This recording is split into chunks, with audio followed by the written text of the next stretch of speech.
Hi hello నమస్తే welcome to my channel Bhagya craft ideas. నా ఛానల్ని ఫస్ట్ టైం మీరు చూసినట్లయితే వీడియో నచ్చితే లైక్ చేయండి, షేర్ చేయండి, సబ్స్క్రైబ్ చేసుకోండి.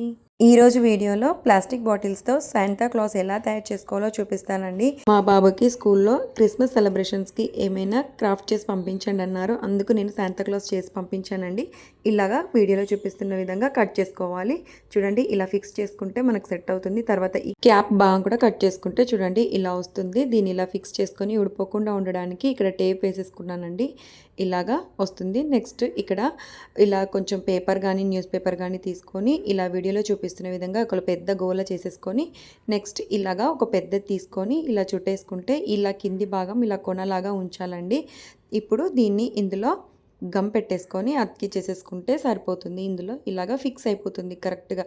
తీసుకున్న బాటిల్కి ఆ రౌండ్ హెడ్ అనేది మనకు సెట్ అయ్యేలా ఎంత సైజ్ కావాలో అంత సైజ్ చేసుకోండి. తర్వాత ఇక్కడ టిష్యూ పేపర్తో ఇలా వీడియోలో చూపిస్తున్న విధంగా పూర్తిగా బాడీ మొత్తం హెడ్కి అంతా 2 సార్లు పెట్టుకుంటూ ఫెవికాల్ వాటర్తో ఇలా అప్లై చేసేస్తే సరిపోతుందండి. చూడండి, ఇలా డ్రై చేసిన తర్వాత ఇలా వస్తుంది. నెక్స్ట్ ఇదే కొంచెం టిష్యూ పేపర్ని తీసుకొని ఇలా వీడియోలో చూపిస్తున్న విధంగా చేసుకుంటే మనకి ఐబ్రోస్ అనేవి రెడీ అయిపోతాయండి. ఇలా నేను 2 ఐబ్రోస్ అలాగే ఒక నోస్ కూడా తయారు చేసుకున్నానండి. ఇలా రౌండ్గా చేసుకుంటే మనకు నోస్ రెడీ అయిపోతుంది. దీన్ని ఎక్కడెక్కడ ఫిక్స్ చేయాలో చూసుకొని ముక్కు భాగము అలాగే ఐబ్రోస్ని కూడా ఇలాగా అతికిచ్చేసేసుకుంటే గమ్ పెట్టి సరిపోతుందండి. ఇలా అతికిచ్చేసేసుకున్న తర్వాత నెక్స్ట్ టిష్యూ పేపర్ని తీసుకొని ఇలా వీడియోలో చూపిస్తున్న విధంగా ఇలా టైట్గా ఇలా దారంలాగా ఫోల్డ్ చేసేసుకోవాలి. ఇలా వస్తుంది. ఇప్పుడు దీన్ని ఇలాగా కొంచెం మనం గ్లూ అప్లై చేసేసుకుంటూ ఇలా వీడియోలో చూపిస్తున్న విధంగా ఇలా అప్లై చేసేసుకోవాలి. ఈ పక్క ఆ పక్క రెండింటి వైపు పూర్తిగా ఇలా అప్లై చేసేసుకుంటే చూడండి ఫెవికాల్తో గట్టిగానే అతుక్కుంటుంది. నెక్స్ట్ అలాగే కొంచెం టిష్యూ పేపర్ని తీసుకొని ఇలాగా అంటే ఇప్పుడు మనకు బెల్ట్ షేప్ అనేది తయారు చేసుకోవాలి. ఇలా ఫోల్డ్ చేసేసుకుంటే చూడండి ఇప్పుడు ఇక్కడ మిడిల్లో కూడా ఇలాగే కొంచెం గ్లూ పెట్టేసుకుంటూ మిడిల్లో ఇలాగా అతికిచ్చేసేసుకోవాలి. చూడండి, మనకు బెల్ట్ పార్ట్ అనేది రెడీ అవుతుంది. తర్వాత ఇలా కొంచెం చిన్న అట్ట ముక్కను తీసుకొని మిడిల్లో ఇలా మనం పెట్టేసుకుంటే బెల్ట్కి ఉంటుంది కదా, అలా రెడీ అయిపోతుంది. అలాగే పైన కూడా ఇలాగే టిష్యూ పేపర్తోనే హెడ్కి పెట్టేసుకోవాలి. తర్వాత ఇక్కడ లెగ్స్ కోసం అండి పేపర్ని ఇలా చుట్టేసుకుంటే మనకి ఇలా 2 లెగ్స్ అనేవి తయారైపోతాయి. చేసుకున్న వీటికి షూ లాగా రెడీ అయిపోతాయండి. షూ లాగా కనిపించడానికి బ్లాక్ కలర్ వేసేసుకోవాలి. నెక్స్ట్ హ్యాండ్స్ తయారు చేసుకోవడానికి ఇలా ఒక పేపర్ని తీసుకొని ఇలా వీడియోలో చూపిస్తున్న విధంగా ఫోల్డ్ చేసేసుకోవాలండి. నెక్స్ట్ ఇలా ఫోల్డ్ చేసేసుకుంటే మనకు ముడ్చేసుకున్నట్టు వస్తుంది. ఇలా హ్యాండ్ అనేది ఇలాగా వచ్చేసి మనం కొంచెం ప్లాస్టర్ వేసేసుకుంటే పూర్తిగా టైట్గా ఉంటుందండి. ఇలాగా నెక్స్ట్ ఇక్కడ కొంచెం సన్నగా షేప్ తీసుకుంటే మనకి కరెక్ట్గా సెట్ అయిపోతుంది. ఇలా నెక్స్ట్ కొంచెం ఇలా టిష్యూ పేపర్ని తీసుకొని కొంచెం ఇలా ఫోల్డ్ చేసుకున్న తర్వాత ఈ చేతుల దగ్గర ఇలాగా చుట్టేసుకోవాలి. కొంచెం ఫెవికాల్ పెట్టేసి అతికిచ్చేసేసుకుంటే చూడండి ఇలాంటివి 2 తయారు చేసుకొని ఈ చేతులకి వరకు బ్లాక్ కలర్ వేసేసుకొని నెక్స్ట్ కింది వైపున రెడ్ కలర్ వేసేసుకోవాలి. ఇలాగే 2 షూలకి 2 చేతులకి ఇలాగే పూర్తిగా కలర్ వేసేసుకొని ఆరబెట్టేసుకోవాలి. నెక్స్ట్ చేసుకున్న Santa Claus red colour sweater వేసుకున్నట్టుగా ఇలా పూర్తిగా రెడ్ కలర్ వేసేసుకోవాలి. ఓన్లీ బెల్ట్ మందం వదిలేసి పూర్తిగా ఇలాగా చేసేసుకోవాలి. నెక్స్ట్ ఇక్కడ బెల్ట్కి బ్లాక్ కలర్ వేసేసుకోవాలండి.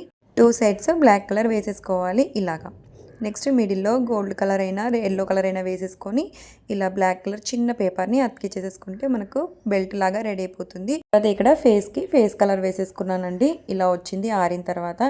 నెక్స్ట్ ఇక్కడ కొంచెం కాటన్ తీసుకొని ఇలా గ్లూ అప్లై చేసుకుంటూ మెడ భాగానికి అలాగే ఇలా టిష్యూ పేపర్ని పెట్టుకున్నాం కదా, ఇలాగా ఈ వైట్ పార్ట్ ఎక్కడైతే కనిపిస్తుందో అక్కడ పూర్తిగా ఇలాగా అప్లై చేసేసుకుంటే తర్వాత నెక్స్ట్ ఇలా చేసుకున్న చేతులని కూడా సైజుకు తగ్గట్టుగా కట్ చేసేసుకొని నెక్స్ట్ ఇక్కడ అతికిచ్చేసేసుకుంటే సరిపోతుందండి.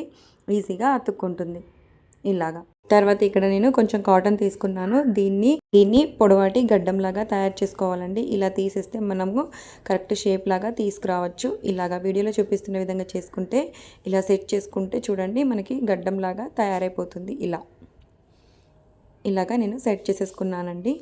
అలాగే నెక్స్ట్ కాటన్తోనే మీసాలు కూడా ఇలాగ కొంచెం ఫోల్డ్ చేసేసుకుంటే తెల్ల మీసాలు కూడా తయారైపోతాయండి. ఇలా చేసుకున్న వాటిని కొంచెం గ్లూ పెట్టేసుకొని అతికిచ్చేసేసుకుంటే సరిపోతుందండి. శాంతాక్లాస్ ఈజీగా ఇంట్లోనే తయారు చేసేసుకోవచ్చు. ఇలాగా చూడండి, ఇలాగ షేప్ తీసుకొచ్చి పెట్టేసుకుంటే ఈజీగా అతికిపోతుంది. అలాగే మీసాలు కూడా ఇలాగే అతికిచ్చేసేసుకోవాలి. నెక్స్ట్ ఇక్కడ క్యాప్ కోసము రెడ్ కలర్ క్లాత్ అయినా లేదంటే రెడ్ కలర్ పేపర్ అయినా తీసుకొని ఇలాగా కోన్ షేప్ లాగా ఫోల్డ్ చేసేసుకొని కొంచెం గ్లూ పెట్టేసి అతికిచ్చేసేసుకుంటే చూడండి. తర్వాత ఇక్కడ ఇలా చిన్నగా కొన్న భాగం ఫోల్డ్ చేసేసుకొని ఎంత సైజ్ కావాలో అంత సైజులో ఇలా కింద షేప్ కట్ చేసేసుకోండి. రౌండ్గా ఇలా అతికిచ్చేసేసుకుంటే సరిపోతుందండి. మనకి శాంతాక్లాస్ క్యాప్ అనేది తయారైపోతుంది ఇలాగా. నెక్స్ట్ ఇక్కడ మళ్ళీ కొంచెం కాటన్ తీసుకొని ఇలా కొంచెం పెద్ద సైజులో తీసుకోవాలి. ఇక్కడ కొంచెం హెడ్ భాగానికి క్యాప్కి ఇది కనిపించకుండా పూర్తిగా ఇలాగా పెట్టేసుకోవాలి. చూడండి ఇలాగా.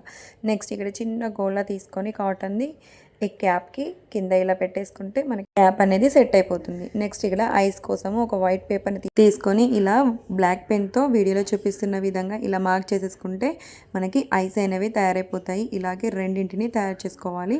ఇలాగా చూడండి. నెక్స్ట్ వీటిని కట్ చేసుకుంటే ఇక్కడ మనము ఐస్ ప్లేస్లో గ్లూ పెట్టేసుకొని అతికిచ్చేసేసుకుంటే మనకు శాంతాక్లాస్ ఐస్ అనేవి రెడీ అయిపోతాయి. ఇలాగే లెగ్స్ని కూడా గ్లూ పెట్టేసుకొని ఇలా అతికిచ్చేసేసుకోవాలి. రెడ్ కలర్ పేపర్ని కట్ చేసుకొని ఇలా లిప్స్ లాగా పెట్టేసుకుంటే శాంతాక్లాస్ అనేది మనకి రెడీ అయిపోతుంది. చూడండి, శాంతాక్లాస్ ఈజీగా ఇంట్లోనే తయారు చేసుకోవచ్చు. వీడియో నచ్చితే లైక్ చేసి ఛానల్ని సబ్స్క్రైబ్ చేసుకోండి. Happy Christmas.